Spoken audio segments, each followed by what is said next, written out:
Hello. Thank you so much for joining me today. How you doing?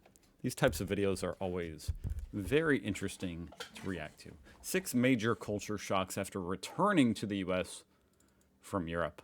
I believe they call that reverse culture shock. When you go back to where you're from and you're like, oh my God, everything sucks here. Or is way different than now that I have this new perspective. But okay. Juan Gray, check him out, link down below. He spent the last 8 months abroad in Sweden playing pro basketball. Oh, that's pretty cool. I'm a professional basketball player who just finished up an 8-month season playing professional basketball overseas in That sounds like a pretty exciting life. Sweden. And I just got back to the States a little less than a month ago, and I'm already noticing some major changes. So if you live outside of the US and you want to visit for some reason, or if you want to move, I have 6 major differences that I realized from my life abroad compared to my life now here in America. Previously on Ready to Die. Oh, and this sounds like a kind of a unique perspective. Chew, A professional basketball player. underrated candy bar. This is a Charleston classic. Towson against Xavier. Juwan Gray from Towson. 100%. Hold on, did he just say his battery's over 100%? 100%. Oh no, his stocks. What's up, everybody? Welcome to the channel. It's the real Juan here. And if you're new to the channel, thank y'all for tapping into this video. So if you're not familiar with my channel, I'm Juwan. So I just give you an in-depth experience of what it's like being a professional athlete, playing overseas, provide lifestyle vlogs, and just different vibes in general. So if you're new, tap into the channel, hit the like Go check his channel out. button, comment, subscribe, do all that fun stuff. So the first reverse culture shock I would say that I experienced in the United States after living in Europe for the past 8 months is small talk or different kind of greetings. So typically, if you live in the United States, small talk isn't really a big thing. You know, people are always on the move, always on go, trying to get to where they need to get to. Typically, you walk past somebody on the That's kind of a reason to not have small talk. street, or if you're waiting to go inside of an elevator. These are how these conversations would go if you were in these scenarios. Hey, what's up? Nothing much. How about yourself? Oh, I'm doing well, thank you. And then they'll just keep it moving. I will say, I do think it's said how much what's up doesn't actually mean what's up. You know, like, it is perfectly okay if someone asks you what's up to be like, not much. How are you? You can answer. A lot of people say, oh, when Americans say what's up, they don't mean it. You're just supposed to say what's up. Like, yeah, you can. That's literally how a conversation would go if you live in America. There's not that much small talk that goes on. And it's actually funny because when I was living in Sweden, they would ask me, how come you guys don't prolong a conversation? Like, hold on, he's saying in Europe they actually have a longer small talk? I thought he was saying, America has small talk, which, that's like a common thing people say. Ask you, hey, how are you doing? I would expect you to tell me actually how you're doing and not just say, oh, I'm good. The second reverse culture shock that I realized once I came back to America. I think what he's saying is in Sweden or in Europe, when someone asks you, how are you doing? If someone initiates small talk with you, they're not looking to just like say one sentence and leave. It's kind of like an actual conversation. That makes sense. America, because I'm going to be flat out and say it. People are unapologetically rude out here. And by in America? Rude, I'm just saying like, yo, angry at the world, like, because they having a bad day, they got to shed their bad light on somebody else. Oh, wow. I didn't really get a chance to experience it that much when I was in Europe, but I literally saw this the first 10 minutes when I landed back in the United States. From Sweden to Chicago, because that's the airport that I stopped at. 10 minutes into me being at the airport in Chicago. I was going to say, this seems like there's a few different subcultures in America, and I don't know, that's definitely like a bigger city. As a Midwesterner, like kind of Southern Midwestern, people being angry isn't something that I see too often. So, but in the city, yeah, I can see that. getting acclimated to how the United States once was from my previous time out here before I left to go. People are just a little bit louder in general, huh? So when they're mad, they might be, you know, whatever emotion they have, it's just louder in America. Sweden, and there's people on the move. First of all, I forgot how on go people was. Like, there's so many people rushing at one time, and that kind of messed me up a little bit because life wasn't as fast paced as it is here compared to Europe. That's funny how like you can physically see that aspect of, you know, Europeans are always criticizing America for having too much of a work culture where your life is focused on work. And it's all about just go, you know, work, and hurry up, get to your job and work all day. Never take a vacation day. And you can, he's saying he physically saw it, the difference in how people were moving. But, so I'm walking to my gate to try to get to where I have to get to. And people are bumping me, not saying nothing. And also, too, I stopped to get something to eat because Isn't that interesting? Because in other videos you hear about the personal bubble, how in Europe there's not as much of a personal bubble. People hug you. And in America, it's like, don't come in my bubble. But on the flip side, when you're in certain contexts, people push past you. That's kind of why I don't like the city, is it can be like that. We were just on the flight for 8.5 hours.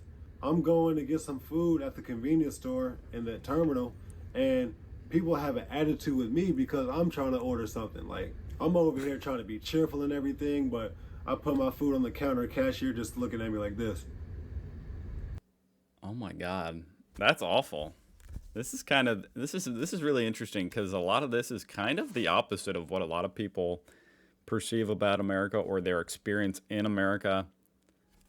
For instance, here people typically say, oh, American customer service is very good, especially because they're working for the tips. So the customer service, they're very friendly, kind of fake. Kind of, oh, hi, how are you? Welcome to them. Have a great day.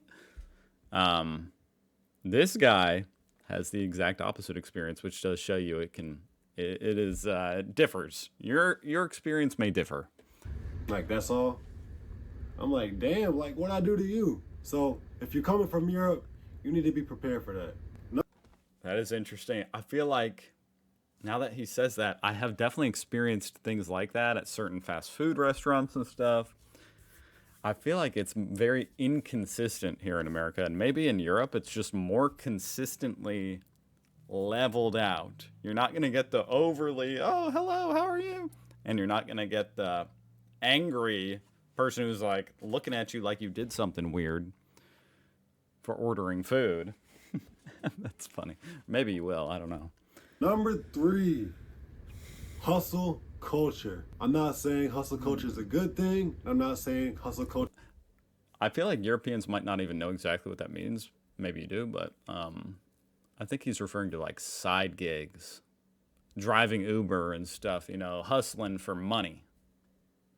Is a bad thing because people have to do what they have to do depending on the circumstances. Hustle culture is rampant in the United States. Maybe because America is a capitalistic society, so people from America always have to be on the move. Maybe it's because they got. And I mean, it can more broadly just mean, you know, hustling, trying to figure out a way to make more money, by whatever means necessary or possible. Bills to pay. If you go to school, you have to pay for your tuition. If you have a crib, you live in by yourself, or if you have a roommate, or shoot, even if you live in with your folks, you might have to pay for rent, you know, your utilities. You got to pay for food. And maybe I didn't see that in Sweden as much because the government, they provide more assistance for their citizens. Not just. That's an interesting one. Hear him out a little bit more. Sweden, but a lot of countries in Europe, they provide free healthcare for their citizens. They provide free education. So since those basic necessities. But you still got to work to live, and I mean, to live any quality of life that you really would want to live, right? You can't just like be unemployed and live a decent life. And there's still plenty of homeless people, huh? Well, let me look up the homeless population in Sweden. Homelessness in Sweden. 28,000 people. That's just so low. But there's also, you know, a much lower population. So I'm looking for like per 1,000. Okay. All right. So this is actually kind of surprising to me, at least. It looks like about 1 out of 400 people is homeless in Sweden and 1 out of 600 is homeless in America. So the homeless rate is actually a little bit higher in Sweden. How does that impact exactly what he's saying?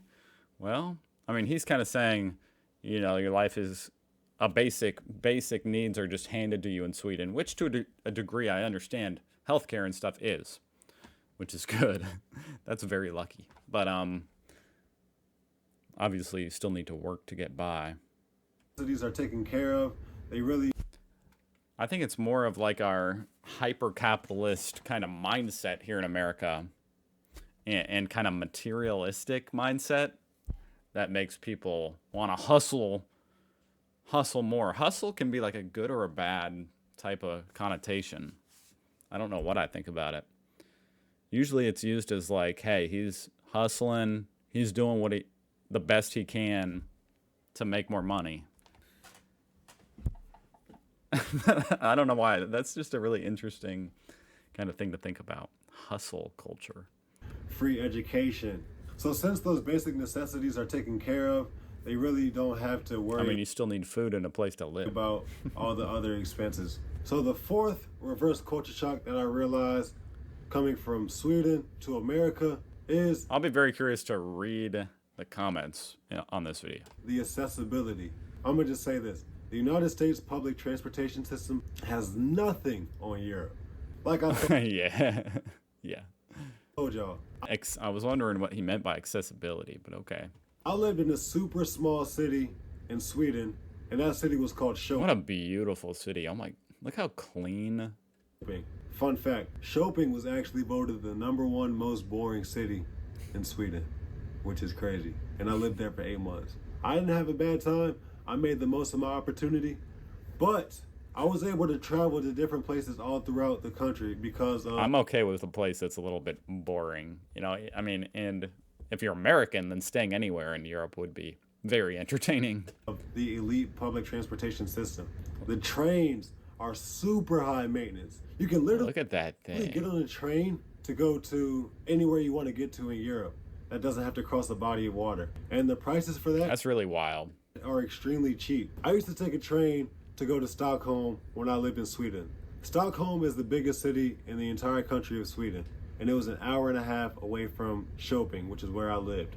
To get from Köping to Stockholm and Stockholm back to Köping, the entire price for me to do that was $25, which is extremely cheap. And mind you, the trains were super nice. You know what I've never thought about it quite like this, but basically the equivalent in America is just Uber. That's it. That's what you get. That's your public transportation. Uber. It's not public transportation. I understand that. It's not publicly owned. Well, is that the definition of public transportation? It does transport the public, but you're for sure got to pay. You got to fork it up, okay? Because $25, that's only going to get you like, I don't know, like a half-hour ride. At 2 levels, the Wi-Fi was popping on there. And I'm not talking about a bullet train either, you know what I mean? A half-hour ride is only going to get you 15 miles. And they were clean. And also, the city buses in Sweden, they were clean. And they had Wi-Fi. And it was cheap as well. I live in a small city now in Delaware, so the transportation really isn't as prevalent as I noticed back in Europe. I don't really see the bus too often. I rode the bus one time, and it was dirty. You don't want to go on the bus here in America. I just imagine Europeans coming over here to America and being like, oh yeah, let's just take the bus. Then what the hell is this? You know, it's falling apart. It's late, it's falling apart, it doesn't go where you need it to go. Yo, that joint was disgusting. Like, I didn't want to touch anything. And also, there was no Wi-Fi on the bus. And like I told you before, people are rude. The fifth reverse culture shock I noticed. Oh, yeah, especially people on the bus, because, hey, they're on the bus, and the bus sucks. So they're going to be rude, yep. is the lifestyle. We don't promote healthy lifestyles here in America. If you go on any street, any corner, you're bound to find a fast food chain, whether it's McDonald's, Burger King, Chick-fil-A, Wendy's, Five Guys. He's making me hungry right now, I'm not gonna lie.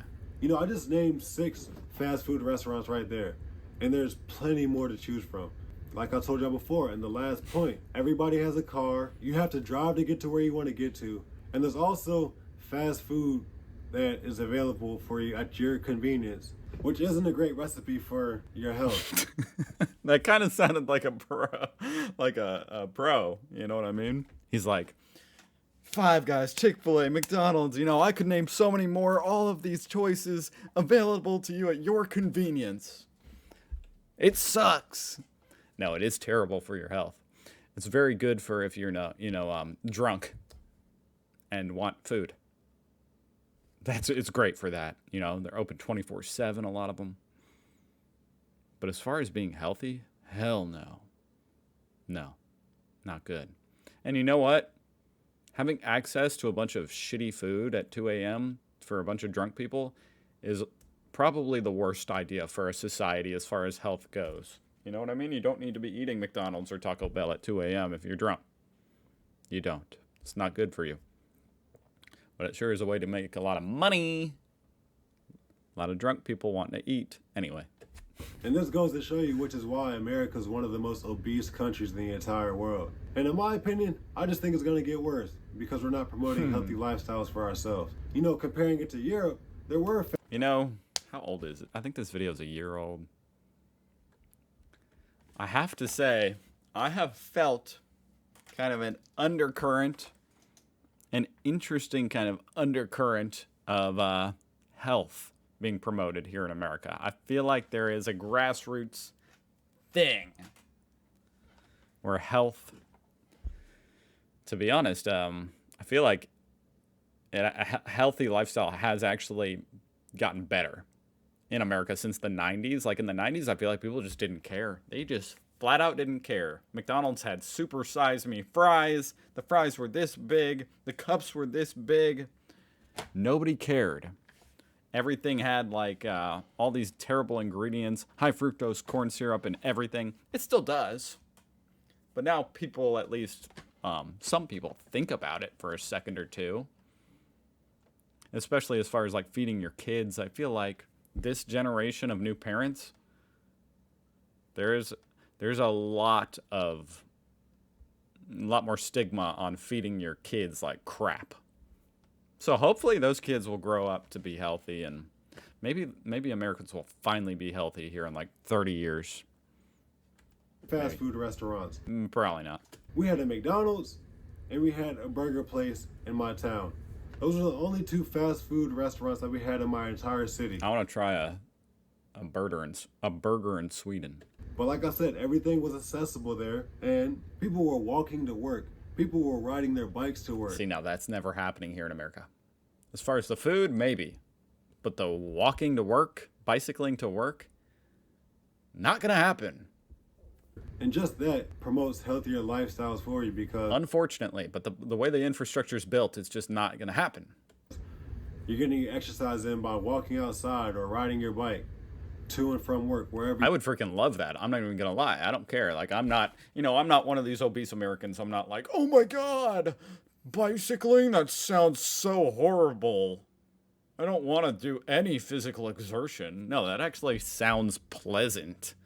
Outside, wind in your hair. You're getting a little bit of a workout in before work. You're waking yourself up. You're outside. You're seeing the people. You're seeing the nature. It sounds awesome. It's just not practical for the most part. You go. And that's normal over there. And you don't see too many people who are obese or overweight because they're using certain techniques to keep them in shape and ultimately keep them away from the doctor and keep them healthy. And the last culture... And that helps keep the healthcare system cheaper too. Shock that I realized from being back in America, yo, the food is trash. Like trash. Has nothing compared to Europe. Wow. Call me biased if you want, but I lived there for... I mean, I would not say he's biased. I would say he should be biased toward American food. 8 months, and I'm a picky eater. I was one of those chicken tenders and fries guys whenever I go to a restaurant because I was too picky to eat anything else. Yo, I went over to Europe and my palate changed dramatically. Like, I eat That does look good. almost everything now. Mind you, I still got work to do. I'm still afraid to try some foods here and there, but for the most part, I can eat a lot of stuff that I normally wouldn't eat before if I lived in the United States. And that's because I'm so freaking hungry. Oh my God, I'm salivating at this food. the food over there is made with fresh ingredients It's made with love. compared to these states. And in the United States, they insert all of these chemicals into our food, and that takes away from its natural state. You know, but in Europe, I actually That would be really fascinating to go to somewhere like Sweden and eat the food there for a long time and come back and really finally have a perspective on just how shitty a lot of our food is over here. That would really be interesting. noticed that there were some candies and foods that were banned due to the fact that there were other chemicals Oh no, Hormel. I eat that like every day. Kellogg's, Nestle, Mountain Dew. Oh shit, I'm screwed, and guys. stuff that we're not supposed to be eating in our foods. So the food hits different in Europe. Like, I used to go to the grocery store every week when I was in Europe, and just off of this alone, like, I ate so much bread because it tasted so good. Like, I used to Yeah, imagine that. And they don't put like sugar in it, and it still tastes better. get blueberry muffins and a loaf of bread that was baked on the same day, and it was fresh. That would be my go-to. I'd get like 2 or 3 blueberry muffins and eat them in one sitting Sounds fire. and not care. And also too, when you dine in I don't at know how good that is for you. restaurants in the States, you know, your server, you know, they bring you to your table, and pretty often they check in on you. They have to bring you your beverages, they bring you your food, and they just check on you from time to time to make sure everything is all right. It kind of makes you feel rushed in a sense. Prime example right here. I went to this Mexican restaurant with my folks. You know, we was having a good time and everything, and the waiter just kept coming in to check on us. You know, maybe they don't think they're doing anything wrong because that's probably what they're taught in the training. It just makes you feel like they're being rushed when the server is constantly coming to you and asking you if everything's okay, especially when it's pretty busy in the restaurant too, because it makes you feel like you're rushed and they're trying to get you out of there so they can serve the next party. And also There's probably some truth to that. another thing, when you dine in at restaurants in the United States, a tip is not mandatory, but it's highly recommended. What I know in Sweden and probably some other countries as well, a tip is not required at all. Like, they're not even supposed to accept it. My first week when I was in Sweden, I went to They just give you your money back? Hell yeah. a breakfast place called the Waffle Lounge. As soon as we finished eating, you know, we getting ready to go, I put money on the table and I presume to walk out the door. The waiter flags me down, hands me my money back, and tells me that we don't accept tips. And I was kind of shocked because just being in America, that's something that traditionally we're supposed to do. So these were the 6 differences that I noticed from coming back to the United States after living in Sweden for the past 8 months. And I didn't make this video to bash the United States or anything. I just used this video It to is what it is. help out somebody who may be interested in coming to move to the No, United I mean, in my opinion, from everything I've learned, the United States isn't all bad, but it's, you know, there's plenty to learn States. from Europe or just visiting for a month or 2 and Australia, you know, just the rest of the world. or whenever time you might, because you want to be prepared for anything. So that's all I have. Thank y'all for watching this video. More Americans should travel abroad and experience what this man has. They might stop thinking they're superior to the rest of the world. America is the only society that has progressed from barbarism to decadence without civilization.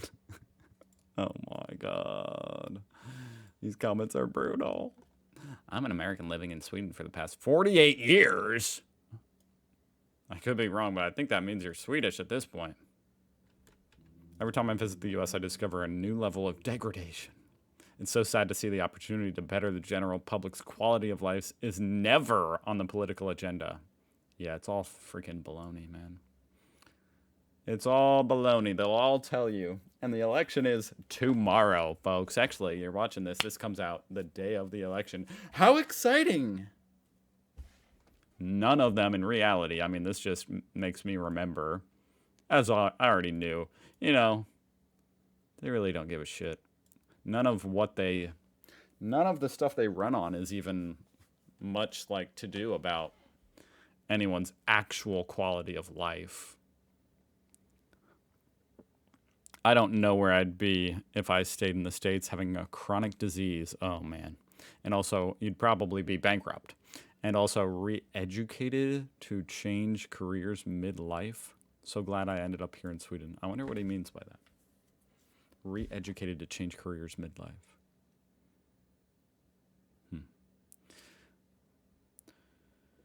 I just came back from a 3-week trip in Western Europe. Unfortunately, I had to experience emergency rooms in 2 different countries during the trip. It was truly a shocking experience. America, at least in regards of emergency medicine, is a third world country, and I'm probably insulting third world countries? Medicine centered on patients and doctors rather than insurance companies is a completely different universe. I had an Algerian taxi driver tell me that healthcare is even better in Algeria than in Ireland. Healthcare is better in Algeria than in Ireland. It's not just fast food and stress that explains our short lifespans and overall poor health. Our healthcare system is purpose-built to fail us while bankrupting us. It's definitely built to bankrupt us. And I mean, as far as failing us,